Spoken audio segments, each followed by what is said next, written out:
প্ৰথম দেৱদাস খ্যাত চলচ্চিত্ৰ জগতৰ মহিৰু প্ৰমথেশ চন্দ্ৰ বৰুৱাৰ জন্মজয়ন্তী উদযাপন আজি গৌৰীপুৰত প্ৰথম দেৱদাস খ্যাত চলচ্চিত্ৰ জগতৰ মহিৰু প্ৰমথেশ চন্দ্ৰ বৰুৱাৰ জন্মজয়ন্তী ধুমধামেৰে উদযাপন কৰা হয়। ভাৰতীয় চলচ্চিত্ৰ জগতৰ উজ্জ্বল নক্ষত্ৰ পৰিচালক তথা চিত্ৰনাট্য লেখক প্ৰমথেশ চন্দ্ৰ বৰুৱাৰ আজি জন্মজয়ন্তী। 1903 চনৰ 24 অক্টোবৰ তাৰিখে অসমৰ ধুবুৰী জিলাৰ ঐতিহ্যময় গৌৰীপুৰ ৰাজবাৰীত জন্মগ্ৰহণ কৰিছিল এই মহান শিল্পীগৰাকীয়ে। প্ৰমথেশ চন্দ্ৰ বৰুৱাই বলিউডৰ প্ৰথম সফল দেৱদাস হিচাপে ইতিহাস সৃষ্টি কৰিছিল। 1935 চনত তেওঁৰ পৰিচালনাত মুক্তি পোৱা দেৱদাস ছবিখনে সেই সময়ৰ ভাৰতীয় সমাজ, সাহিত্য, অভিনয় আৰু প্ৰযুক্তিগত দিশত এক নতুন যুগৰ সূচনা কৰিছিল। সেই সময়ত হোৱা অভিনয় কৌশল, সংগীত, সঁচা কৌণিক দৃশ্য আৰু আলোক সঁচাৰে ব্যৱহাৰেৰে চলচ্চিত্ৰ শিল্প এনে উচ্চতালৈ লৈ গৈছিল, যাৰ ফলত আজিও শিক্ষাৰ্থী, সমালোচক আৰু চলচ্চিত্ৰ প্ৰেমীয়ে অধ্যয়ন কৰে। বৰুৱাই অভিনয়, সংলাপৰ কৌশলী প্ৰয়োগ সকলোখিনি নিজ হাতে আগবঢ়াই চিনেমা শিল্পৰ পৰ্যায়ত উন্নত কৰিবলৈ বিশেষ ভূমিকা গ্ৰহণ কৰিছিল। চলচ্চিত্ৰ শিল্পৰ আৰম্ভণিৰ সময়টোৰ সীমাবদ্ধতা আৰু সংকটক অপেক্ষা কৰি তেওঁ ধৈৰ্য, দৃষ্টিভংগী আৰু অভিজ্ঞতাই ভৱিষ্যতৰ বলিউডক বিশ্বৰ বৃহত্তম চলচ্চিত্ৰ উদ্যোগৰূপে গঠন কৰিবলৈ ভেটি মজবুত কৰি দিছে। চলচ্চিত্ৰ জগতৰ উপৰি প্ৰমথেশ চন্দ্ৰ বৰুৱা আছিল সৃজনশীল সাহিত্যিক, সংগীতপ্ৰেমী আৰু শিল্প সংস্কৃতিৰ এক দূৰদৰ্শী আধাৰভূমি। অসমৰ পৰা যাত্ৰা কৰি ৰাষ্ট্ৰীয় পৰিসৰত নিজৰ প্ৰতিভা প্ৰচলিত কৰি যোৱা এই মহান ব্যক্তিগৰাকীক আজিও অসমীয়া জনতাই গৌৰৱেৰে স্মৰণ কৰে।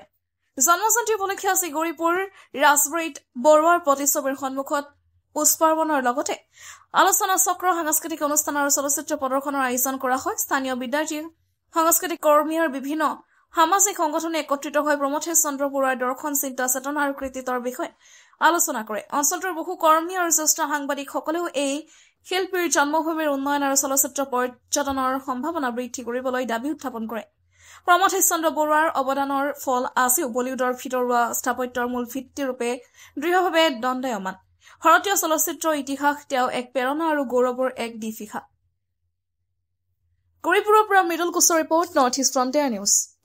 নমস্কাৰ, মই আজি উপস্থিত আছোঁ গৌৰীপুৰীয়া ৰাজমহলত, অৰ্থাৎ অন্দৰমহলত, গৌৰীপুৰীয়া ৰাজবাৰীত প্ৰমথেশ চন্দ্ৰ বৰুৱাৰ বাসগৃহত 122তম জন্মজয়ন্তী প্ৰমথেশ চন্দ্ৰ বৰুৱাৰ জন্মজয়ন্তী পালন হৈ আছে গৌৰীপুৰ ৰাজঘৰত।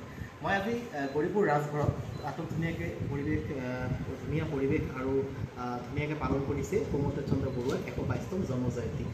প্ৰমথেশ চন্দ্ৰ বৰুৱাৰ নাতিনীয়েকৰ লগত আমি দুই এষাৰ কথা পাতিবলৈ আমি চেষ্টা কৰিম। বাইদেউ, কেনেকুৱা আজিৰ আয়োজন কি আছিলে?